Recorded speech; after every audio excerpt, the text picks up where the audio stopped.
Ayan guys, may bibili yata ng big bike natin. Wait lang. Patawag. Sige. Tawag ka, brother.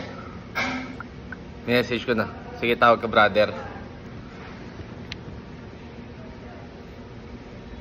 Pag-usapan natin ano.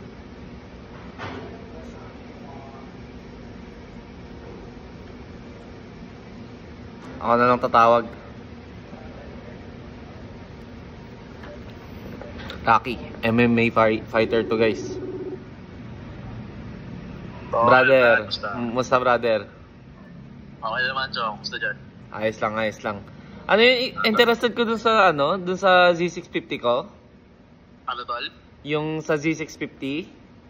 Tol, ako yung ano, ako na yung kukuha kay ano.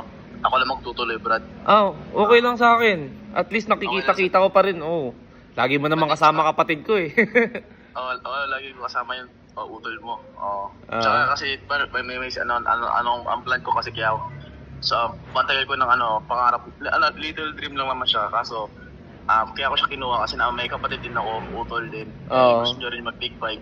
Kaya ako binili para turuan ko siya para sabay kami dalawa. Ayun. Ayos. Tol. Brad, don't worry, every month, sige, bigay ako 5K hanggang sa makompleto ko yan. Sige, brother. Yung card nun, yung card binigay na ni Kuya Kim sa'yo? Oo, binigay na sa akin, Brad. Every 5 daw eh. Tama. Every 5, tutuloy ko yun hanggang sa matapos siya. Sige brother, maliit lang naman yun, parang 3-3 lang yata per month nun eh. 3-6, Brad. Nga pala, 3-6. Tutuloy ko siya. Kasi tsaka maganda rin kasi tao dito. May gagamit din yung kapatid ko. Oo, tol. Sige brother, kung okay lang kay Kuya Kim at okay sa'yo yung ganong setup, okay lang din sa akin. Kasi ako naman, kung di naman ako uuwi ng Pilipinas, gustong-gusto ko talaga yung big bike na yun. Pero yun nga, kailangan ko umuwi ng Pilipinas for a while. Sayang naman kung matambak sa bahay. So ayun, pina-assume ko na lang. Tama naman, tol. Gets kita. Kasi syempre, mga ganyang bike, di naman niya katulad ng Honda Click eh. Kailangan niya paandarin eh. Oo, totoo, tol. Mas magastos pag hindi umaandar. Masisira. Totoo yan, big bike maselan eh. Kailangan paandarin mo at least twice a week. Oo, totoo. Para umikot yung oil. Sige brother, kung gano'n na lang, kasi kailangan ko din, may pupuntahan din ako eh.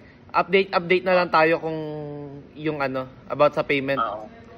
Sige, tol, sabi naman yata napagkakalala ko, sabi sa akin ni Kuya Kim, every month bigay ko siya 5K, tapos siya doon magsisend sa'yo.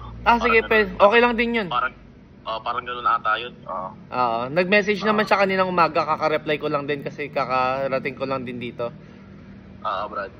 Pero sinabi lang din ako ni Kuya Kim na kausapin kita para alam mo. Sige, tol. Thank you. Thank you. Ride safe, tol. Ride safe. Matik. Okay. Done deal.